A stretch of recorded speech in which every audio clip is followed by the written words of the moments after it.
Hello, everyone, and welcome to episode 427 of the No Sugarcoating Podcast. How are you? How is your day? I hope you're doing amazing wherever you are in the world. I'm really excited for today's episode because I thought I'd do something really cool and personable. And I'm essentially going to go through my updated and latest hormone test results with you guys, just so you can get an idea of how I look at testing, like the things I'm working on, the things I'm doing, support, the way that testing works, going through ranges with testing and why they're not always the most reliable if you're just relying on the quote unquote normal range. And then like things you can do, like, hormone testing, how do we gain relief? How do we start to make changes or improvements with our hormones? So I thought I would just sort of share my personal experience, because sometimes the most relatable things that we can, have to inspire us are sharing personal experiences, and that I'm human too, just as much as the next person. And whilst I have made significant stride in regulating my hormones, there's like little tweaks and things that I am working on. And I feel like tweaks and changes after you get through the main brunt of your imbalances is there's going to just be little fine tuning and tweaks, which is not a bad thing. And I'm so grateful to know about my hormones now so that I can like manage them and support them. And if I feel like something starts to go off, then I know what to do and the action to take. And I really wanted to go through that with you. So I've got my test here if you're watching on YouTube. Otherwise, you probably just heard the paper rattle on the audio. And we're going to dive into that right away. So we had so much fun. I had so much fun on my birthday week in the birthday sale. So many of you came through and took advantage of the 50% off, and we drew the winner of the 45-minute session, as well as for the final Rocky Mountain Soap Company gift card that was given on Sunday. So thanks to all of you who came and got and purchased things to assist you on your journey to food and body freedom. I'm just sending you so much love, and I'm sure you're going to love and learn a lot from whatever you signed up for. For today, of course, everything that I talk about as far as details, the different timestamps for where you can listen to the different topics of the show are all available at amberapproved.ca/podcast/427. And just a friendly reminder, this is the last week for the one-on-one coaching sale. So $1,000 off 6-month programs, $2,000 off of 1 year. And there also are some intro programs. So if you want to start with a taste of support, 1 month, 2 month, or 3 month programs, those are also available and very potent. I had 2 people sign up for them last week. And, it's a great way to start building a really beautiful momentum on the journey. So those are also available. So if you want to do something shorter or longer, book your 30-minute body freedom consultation at amberapproved.ca or email me info@amberapproved.ca, and we can talk more about what may feel like the best fit for you. And as we go through today, I will also talk about a couple of the other self-study programs and things I have that could assist you with your hormones and testing and things like that. So stay tuned and let's dive right in, shall we? Okay. So, just a bit of a background on the hormone journey for those of you that may be new listeners, or maybe you haven't listened to a lot of my hormone related podcasts yet. So a few things I've learned about hormones over the last 14 years of my healing journey, because this journey started in 2009, the binging, the real deep binging and heavy weight loss, heavy weight gain, losing control of food, the food addiction, it really blew up at that time. And then it was about 4 years later that I was able to stop the binge eating. And that I really embarked on the healing of learning to understand what was going on with my hormones, because the binging, the restriction, the overexercise, the diets, the negative self-talk, the lack of healthy ways to cope with stress, the overwhelmed nervous system, all the stress that I had put myself through, it all did a number on my hormones. And nobody ever goes into any of this kind of self-sabotage or people-pleasing or perfection or chasing the number on the scale with the intent to hurt your body or to hurt your hormones. But it is a side effect and after effect of these kinds of behaviors, because it stresses out your nervous system. And the more stressed your nervous system, then the amygdala, which is the part of the brain that puts us into fight or flight, turns on and can stay on for a very long time if we're in these kinds of habits and dynamics. And then, of course, we flood all this cortisol and adrenaline through our body, and then it's happening nonstop. And then this starts to really have a significant impact on all of our hormones, our vitamins, our minerals, inflammation, etc.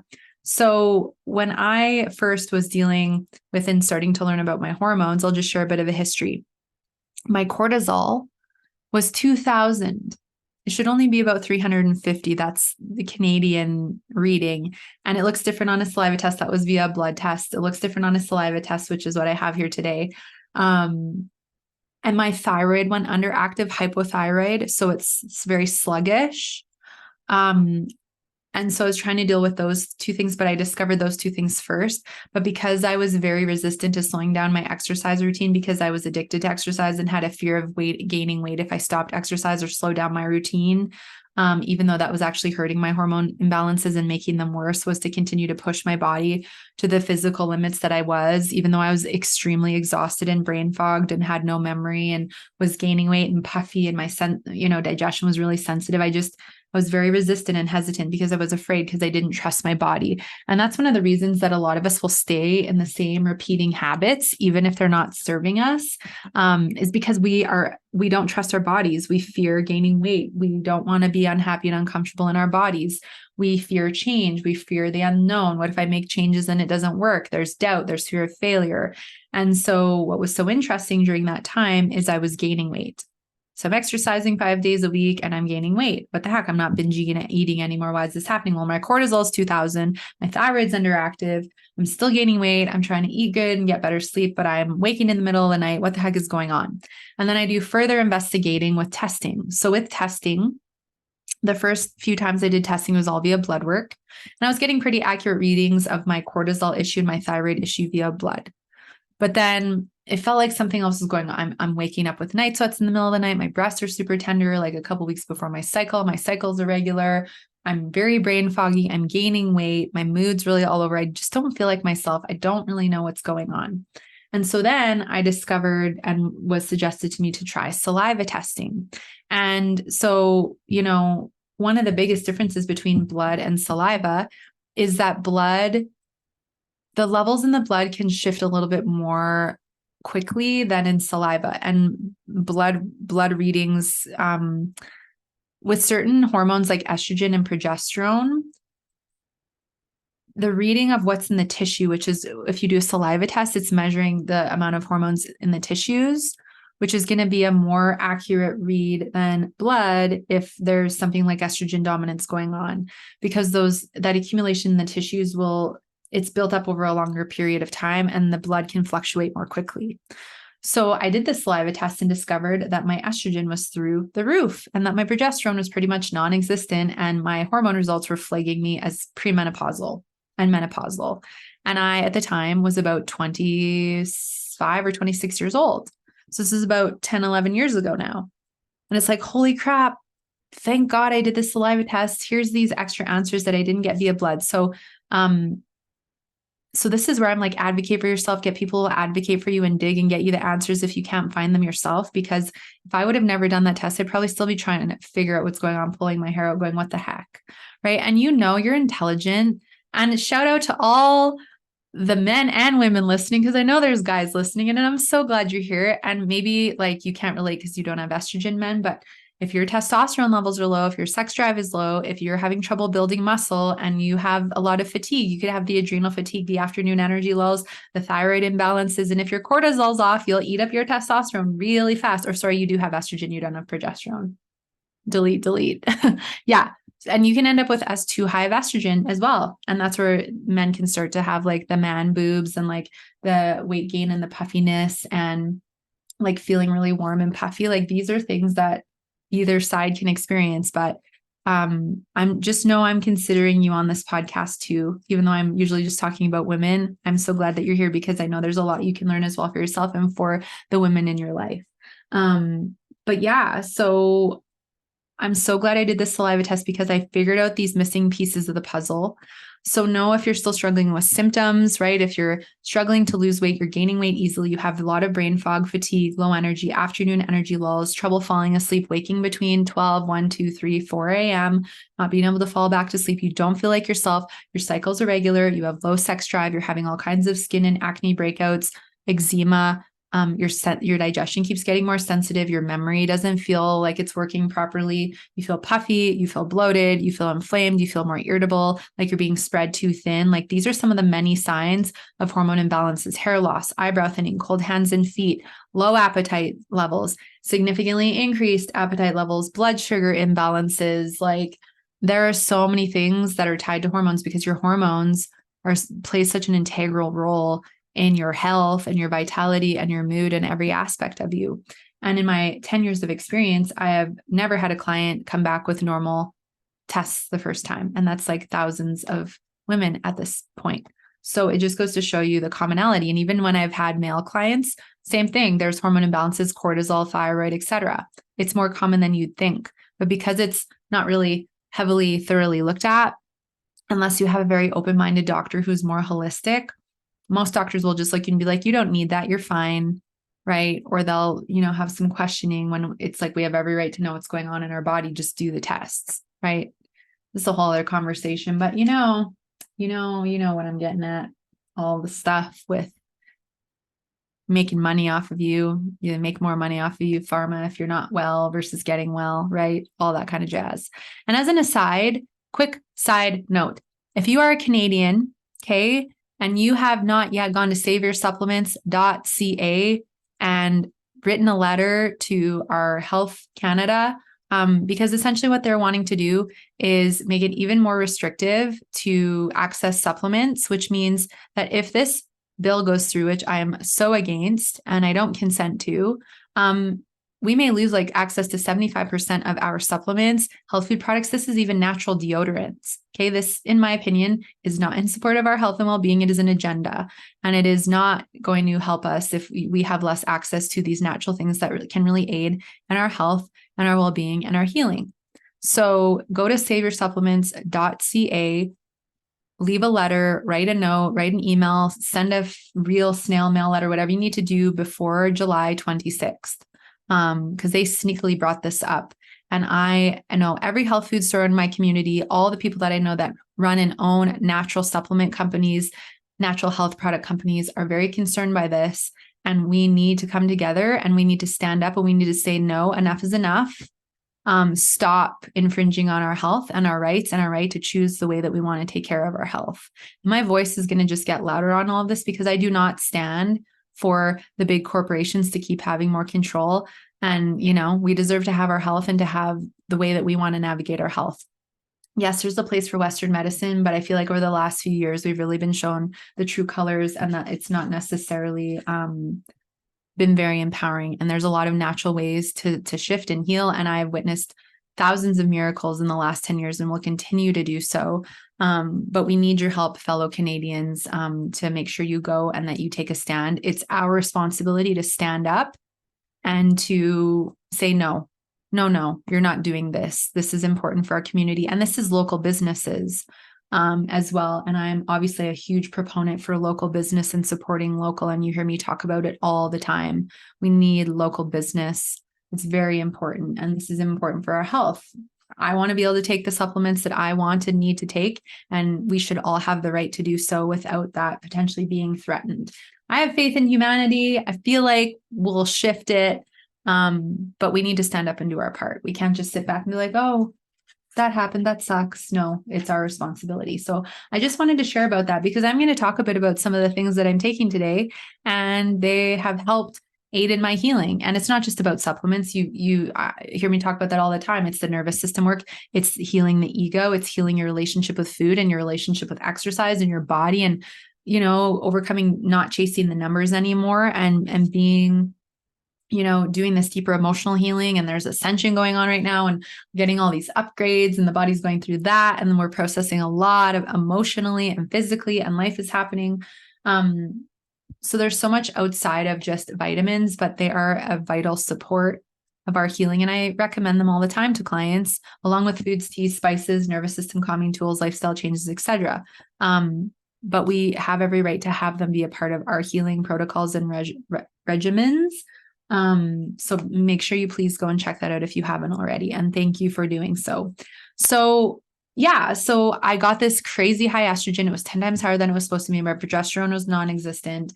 And that was the big piece, along with the high cortisol and the underactive thyroid, that were contributing to the easy weight gain. I couldn't lose weight to save my life, no matter how much I worked out. And I talked about this in a previous episode, but this is where I decided that, you know what? I actually think doing the exercise 5 or 6 days a week, I'm not getting enough rest. I think this is overwhelming my nervous system, overwhelming my cortisol, which is then keeping my estrogen high, my progesterone low, and my thyroid off. And I made the personal choice to stop the gym for a while. And I swear, as soon as I stopped, I felt the inflammation settle. I started to sleep better, and the protection started to come off quite easily. And I just rested it off. Obviously, I wasn't binge eating anymore. I was nourishing my body while I was doing a lot of rest, hydration, getting out in nature, walking, stretching, gentle yoga, and taking my vitamins. I was very consistent. I'm very diligent with my routines. I'm very committed to my health. I know we all have our ups and downs, but commitment is very important, and it's a commitment for life, right? And so that really all helped things settle down. I can tell you, so I'll start with my thyroid. So, my thyroid has been very happy. I'm so grateful. So here's the thing with thyroid. Okay. Most people have underactive thyroid, hypothyroid, like 90% of people have a thyroid imbalance. It's very rare to see overactive thyroid, hyperthyroid, much more common to see hypothyroid. And so for me, I was underactive. So the range here in Canada, which is way too big, is like 0.5 or 0.4. They keep changing it to like 5 now for thyroid stimulating hormone. And what I find is when we go underactive, our T3 and T4 will get too low. Those are produced by the thyroid. And then our TSH, which is produced by the pituitary, will keep getting higher. So the pituitary overproduces thyroid stimulating hormone, TSH. And then we end up with way too much in the body. And that's when we start to go underactive. The metabolism gets stressed and suppressed. Our appetite levels lower. We gain weight more easily, achy wrists and ankles, cold hands and feet, eyebrow thinning, hair loss, feeling puffy, extreme fatigue in the morning that kind of falls away through the day. But those are some signs of underactive thyroid. And so for me, it was always my TSH it was in the normal range, but I was having all the symptoms. So that's where, I say testing ranges aren't always reliable, because I'm literally having underactive thyroid, all the symptoms in the normal range. My TSH, the first time I got it tested, was like a 2.64. The range is 0.4 to like 5. I'm right in the middle of the range. You think, well, that's great. I'm in the middle. That's great. Actually, no, with thyroids, I find optimal is like from 0.4 to like 1.75. And once it starts to go above 1.75 for the TSH, we end up in this underactive territory where you're having all these symptoms. Because as I started supporting my thyroid naturally, I take desiccated thyroid. I've had periods of time where I've taken it and then gone off of it, and then I start taking it again. I just know my body and what she needs. Like I went through a period of time through February and March where I didn't take anything for my thyroid. And then my thyroid's like, I want a little bit more again. So this is where healing and becoming in tune with your body is so valuable and important, because then you know what you need to give yourself. And having someone teach you that at first and then be able to take the knowledge forward is incredible to have for the rest of your life. So I take desiccated thyroid, and then I love taking liquid minerals. Disclaimer. The things that I'm sharing that I'm taking, I don't suggest you just go out and get them. With supplementation, always make sure that you go and see someone and get testing done and get a full health assessment and actually see what's going on hormonally, digestively, with your relationship with food, stress, nervous system, mindset, medications, health history, etc. Because we don't want your supplements to hurt you more than help you. We don't want anything to interfere with medication that you're taking. And depending on whether your levels are too high or too low will dictate the kind of support that you need from supplements, food, shifts with your exercise routine, etc. Now, I'm going to have a really loving conversation with all of you around exercise and hormone imbalance next week. I did one a really long time ago, but I want to update because I've literally had like 5 or 6 sessions with clients in the last 2 weeks where we have discovered that it's the lovely, lovely woman's exercise routine that is negatively impacting her cycle, her skin, her digestion, her weight, depleting other hormones, etc. And then we have to have the lovely conversation around adjusting temporarily, of course, the movement routine, which is, and some of these women have exercise addiction, and they're really, there's a lot of emotion there. So I'm going to really break that down and talk a lot about that next week. It may trigger some of you, but you know what? If triggering you is going to help you change, so be it. I don't know, it may turn some of you off. That's fine. But it's important for me to share the honesty, and that when I see women start to adjust their exercise routine, like I did, if they need to, not some of them don't have to, but some do. And it really helps with the regulation of the cortisol and then the other hormones. And then as they do, like my one client, her period came back after not having it for years in 3 weeks of us making the changes. Okay. Her skin's clearing. Other clients are having significant drops in inflammation, and they're starting to release protection because that was the overwhelming stressor. They're doing too much of it. And now they're finding, wow, like I prefer Pilates or yoga over like HIIT training, right? And then some are able to stay in their regular routines and not really have to make changes there. But I want to really go into that next week because I'm seeing the impacts of it. And I've even seen it personally myself, and even with my hubby, like where sometimes the movement is too much and then it's messing with cortisol, and then it messes with other hormones and our energy and our sleep and our mood. We don't want that, right? So tweaks and adjustments, food for thought, that's going to come next week.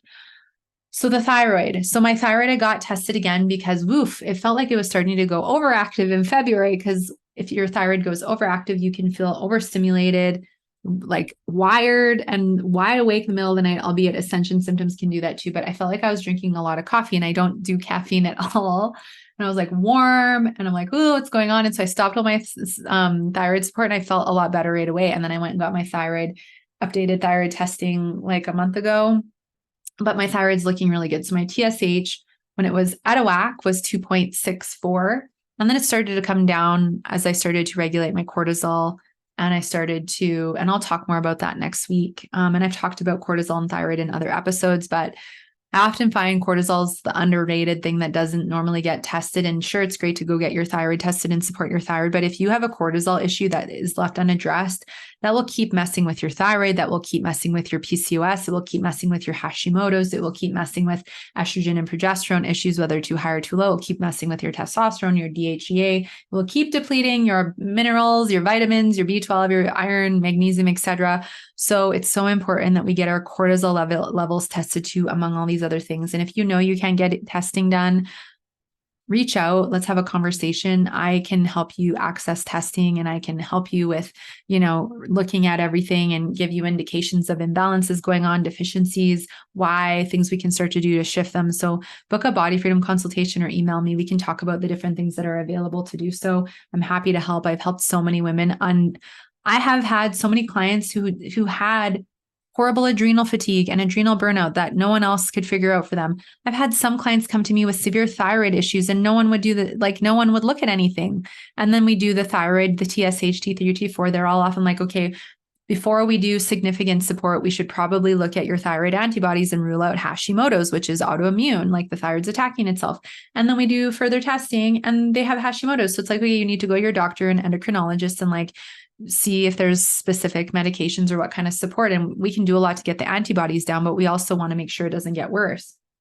Help clients uncover this, and then they've taken the further steps to do what they need to do. But it's just, this should not go unaddressed. So I'm here, and I want to advocate for you and be the detective if I can do so. So my last thyroid reading was 0.42 on the TSH, which I'm guessing it was a little bit lower, which is that slightly overactive. And I think that there was some ascension symptoms, and I was doing a lot of self-expression and asking for help and being really vulnerable. And I think I opened up my throat chakra a lot. And when you realign your chakras and your energy centers, and being your throat chakra and your thyroid are very connected, I think my thyroid healed a bit more. And therefore I have not needed as much thyroid support since going through all that January, February, and March. So we see how emotional and energetic healing helps the physical healing. And then we don't need as much supplementation or seaweeds or different things to help the thyroid. So that, I find my sweet spot is about 0.4 to 0.5. And I just sit there. And my thyroid functions really, really well. I don't have any of the symptoms anymore. And my body has just been sitting at this natural set point. And I find the more healing I do, the more I align things, even if there is an imbalance, my estrogen's still a bit off, which I'm going to go into next and why that is. My body is I feel pretty darn good. So next up is the estrogen. So my estrogen was elevated before, like I said, that would have been about 11 years ago. And then I did some work to lower my estrogen levels. And as I did so, I worked on bringing up my progesterone, and that really helped my body release protection, regular cycle, no cramps, like brain fog went away, feeling less puffy, the night sweats went away. That was all tied to that progesterone estrogen issue, estrogen dominance. It's high estrogen. So if you've been listening to the podcast for at least a year and a half, you've heard me talk a little bit about the noisy neighbors that we had for about 10 months, which was honestly a horrible experience to have people playing such loud TV and music, up until midnight, and then them getting up at like 3 or 4 in the morning every morning and literally sounding like they're throwing bowling balls around and slamming everything and making so much noise that then we were getting like we're getting interrupted and getting awoken every morning at like 3 or 4 a.m. and couldn't get back to sleep because they're literally making noise for like 3 or 4 hours. That was about 10 months. That was a very honestly stressful and traumatic time because sleep is so important, and we're used to sleeping really good, and only getting 3 or 4 hours of sleep a night for that long of a period of time is stressful. And I felt anxious, and I almost felt like I had a bit of PTSD because even after they left, it's still like I was hearing things in my head, and it took me about 3 or 4 more months to settle back into good sleep.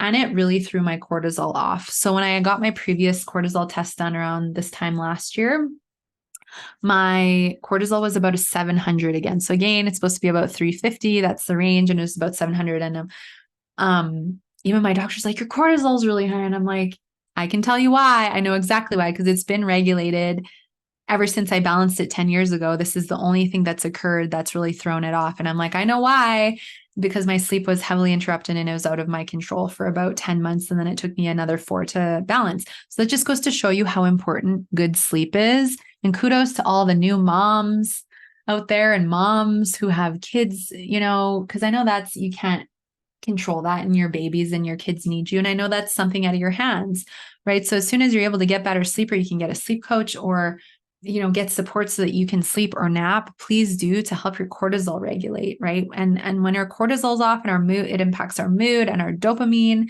and this can make it easier to want to go to food. And I'm so glad that I have the awareness I do, because obviously like going to food just isn't an option to me, but for some people, they could have gone back to that, right? So my cortisol was really high last year this time. I guess I'll go to my estrogen right away. So when cortisol gets higher, it starts to mess with progesterone and estrogen. And so my progesterone and estrogen have both been really good. And then last year with the high cortisol, so what ends up happening, the adrenal glands start to get fatigued of producing all this cortisol from the stress response from this situation out of my control. And then the adrenals start to steal progesterone to convert into cortisol to keep us in this high stress response. So my progesterone starts to drop a bit. And of course, because I have a history of estrogen dominance, my estrogen starts to go up. So we'll go into that right away. So my cortisol, thank goodness, has improved a lot since last year. Okay. So last year was about 700, and it's still just slightly high end. But now I'm at about a 450. So ideally I want to drop another 100 points, but I'm on the higher end of normal, but I still want to bring it down because I still know I have that sweet spot. So with cortisol, adrenal fatigue, burnout, my energy is pretty good, but I was having pretty significant afternoon energy lulls again, brain fog, especially poor memory, feeling more puffy, retaining more water. That is all shifted now. I feel like I have the least inflammation now that I ever have. And I think really being mindful of reducing intake of seed oils like canola oil, sunflower, safflower oil, cottonseed, peanut oil has made a huge difference for me. I just find I'm so sensitive to those oils. So I find like most stuff I just make ourselves, or I've found brands and companies locally that have better products, and I just try to minimize my intake. That's just a personal choice. I've noticed with certain clients too, they've felt the same because they put them in a lot and they're very inflammatory. But so my cortisol is coming down, but I really like to do ashwagandha and black currant bud. And sometimes I'll be off and on with a B complex, depending on if I've had like some funky sleep. Like the week before my cycle, we had a supermoon, and I noticed the supermoon right before my birthday. I sleep horribly. like wide awake half the night. I'm like, okay, I had to pee and now I can't fall back to sleep. And I'm like, oh goodness. So that's where the B complex came in handy, because those are the energy and anti-stress vitamins. I wasn't really stressed, but I'm like, man, I'd love to sleep before I celebrate, another year around the sun. But all I can do now is kind of like laugh and just go, okay, there's an ascension, there's astrological stuff, there's super moons and full moons and eclipses, and like me just living life. And I have nothing to complain about. I'm beyond blessed and grateful.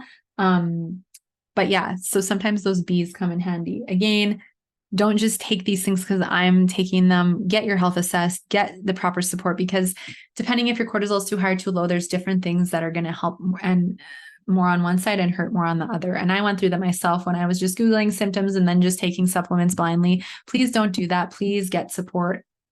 And if you feel like the support you're getting isn't helping, then get different support, because you should be able to get pretty significant answers right away and start to get, on the healing train and start to feel some shift and start to feel better.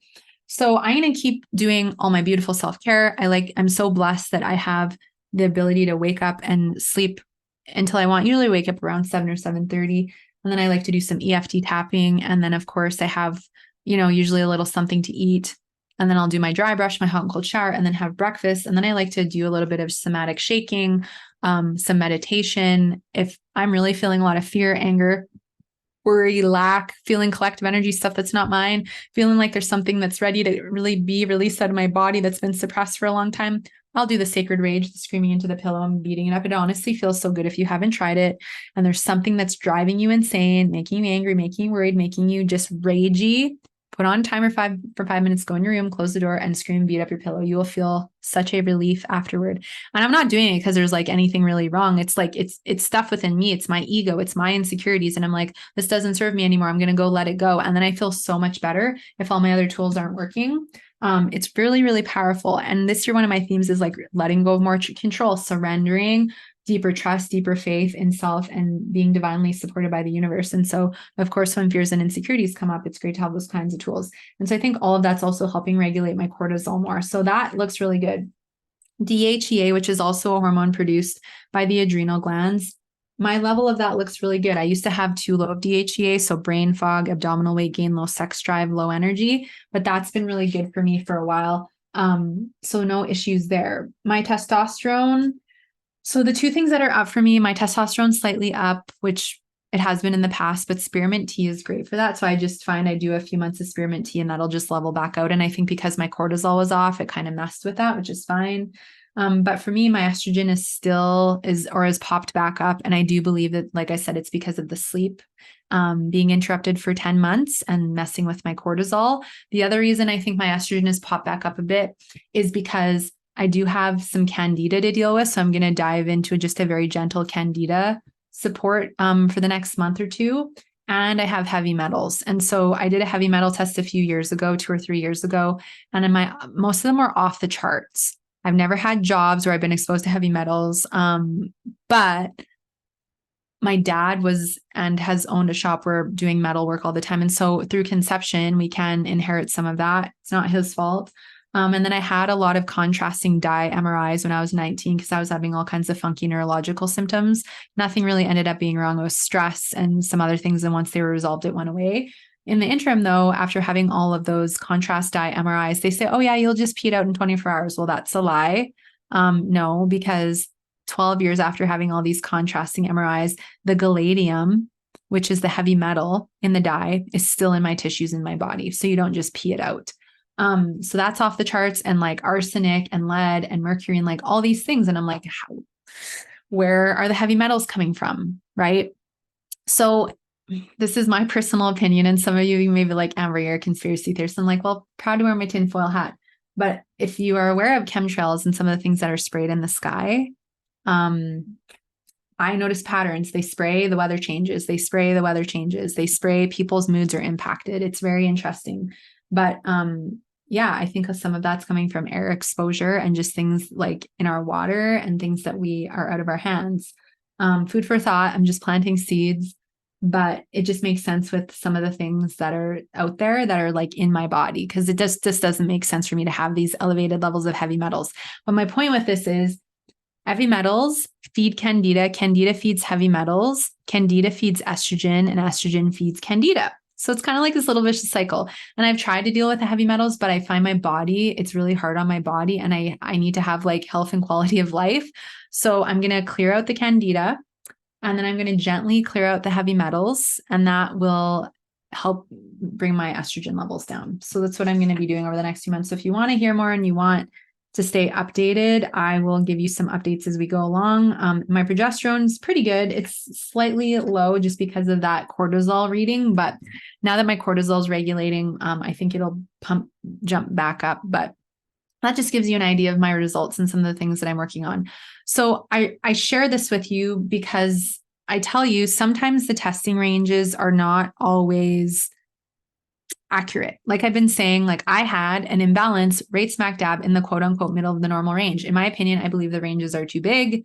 I don't think they're accurate, and you can be having all the symptoms in the world. And if you go get testing done and they look at it and go, oh, well, but you're in the normal range, so it can't be that, but you're feeling all these symptoms and it's impacting your mood and your quality of life and your health and your happiness, the ranges, in my opinion, are too big. Because every time I have a client and she's like, well, but it's in the normal range. I'm like, yeah, but you're having the symptoms and blah, blah, blah. And then we start to support the imbalance. They start to feel so much better. And I'm like, wow, you can have imbalances in the normal range. So this is where getting support, and if you can take a more holistic approach, please do, because it's something that will definitely help you along to get the answers and then to get the guidance of that, this is what's going on. You can have imbalances in the normal range, like me with my thyroid. I have clients who have cortisol levels because they keep making the ranges bigger. The range for cortisol used to be 150 to 350 or 400, and now it's like 50 to 500. 450 or 500 is still too high, right? And I know the readings look different in Canada, the States, et cetera, but they're not always reliable because they're too big, and you can have symptoms in the normal range. I see it all the time. I went through it myself. So don't just settle for that. If you are having symptoms, if you're intelligent, if you know your intuition is saying like something is off, I don't feel right, keep digging, keep advocating, keep, getting the help and the guidance and digging and the testing and the support to help you get the answers, because I can guarantee you, if you're having the symptoms, there's something going on, and it's a matter of continuing to do so. I always feel like the honored detective because I'm assisting my clients to figure out the missing pieces of the puzzle that's contributing to what's going on. And it's always so good to see the things and be able to then start addressing them. And it helps give you relief and reassurance, right? And then we create the plan to take the steps to gently make these changes.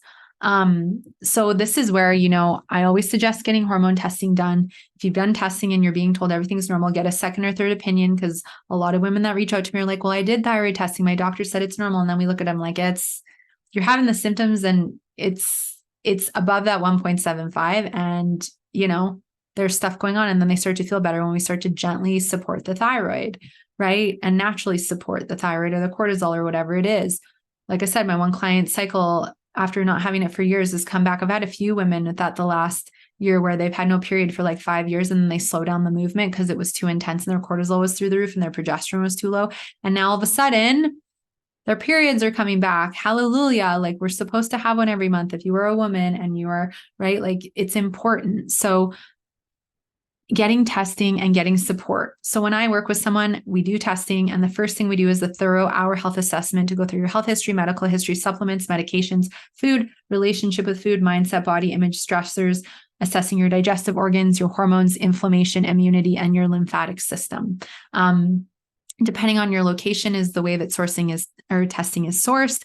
And then of course, I want to go through it with you and point out the imbalances, the insufficiencies, the deficiencies that I see, so that I can assist you. And then with foods, teas, spices, supplements, homeopathy, nervous system calming tools, self-care tools, like we can use all these beautiful things, healing your relationship with food, learning to build self-love, overcoming the people pleasing, healing your relationship with exercise, whatever it is, you'll see your hormones regulate. You'll feel so much better, improved energy, getting rid of the brain fog, improved sex drive, your cycle regulates, fertility improved. I had 6 women in 1 year get pregnant after we did this work because there was blockages there and they shifted them, and then boom, the babies came, right? It's a miracle. Healing is a miracle for so many different reasons. So exciting. So excited for those women. But these are some of the many miracles that occur when we actually address all the roots, not just doing hormone testing and taking supplements, but healing your relationship with food, your body, taking your power back with your ego, etc.